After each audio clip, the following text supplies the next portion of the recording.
Assalamualaikum warahmatullahi wabarakatuh. Kami dari grup 1 yang beranggotakan Resta Indayani, Gianti, Adriel Ibrahim Slay, Fatih Raka Subiantoro, dan Raditya Rehan Ferikatama.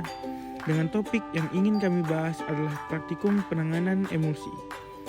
Apa sih emulsi itu? Emulsi merupakan tipe koloid dispersi yang terdiri atas dua cairan yang sama sekali tidak dapat bercampur.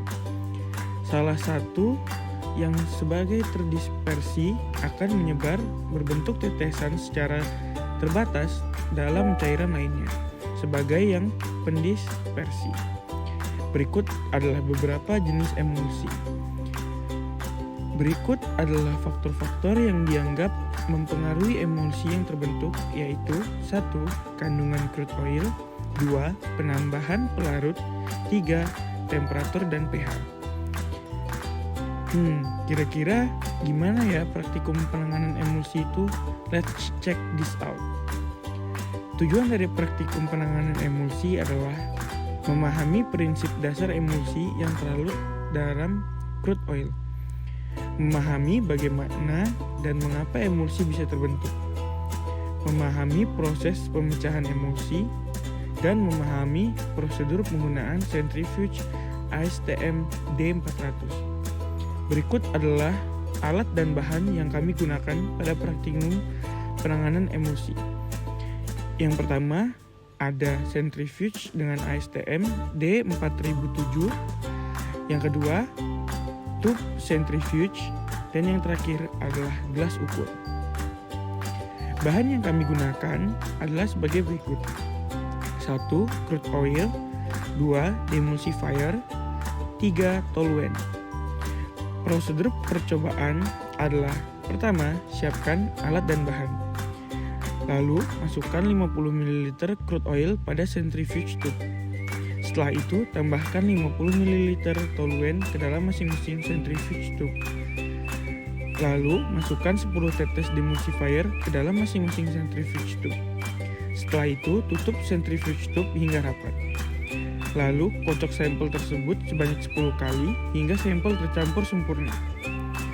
Setelah itu, buka tutup centrifuge tube dan masukkan centrifuge tube yang berisi sampel ke dalam alat centrifuge ASTM D4007 dengan arah tube bersilangan.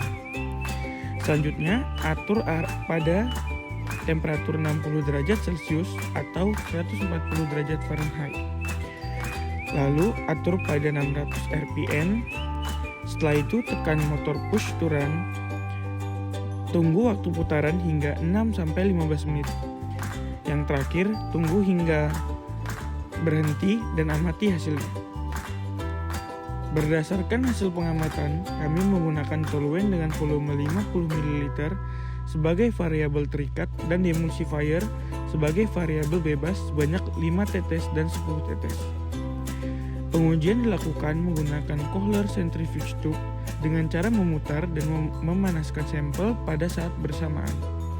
Pemanasan sampel dimulai pada saat suhu awal 34,8 derajat Celcius dan pemanasan suhu 60 derajat Celcius berlangsung 9 menit 21 detik. Dari pengujian ini didapatkan hasil BSNW sebesar 6 ml pada kedua sampel dengan urutan lumpur 3 ml, water 2 ml, dan sand 1 ml. Namun belum ditemukan perbedaan waktu pengendapan antara kedua sampel dengan penggunaan demulsifier sebesar 5 tetes dan 10 tetes. Hal ini disebabkan waktu pengujian yang cukup lama. Dimungkinkan jika interval waktu pengetesan lebih singkat, akan dapat terlihat perbedaan hasil antara penggunaan demulsifier 5 tetes dan 10 tetes.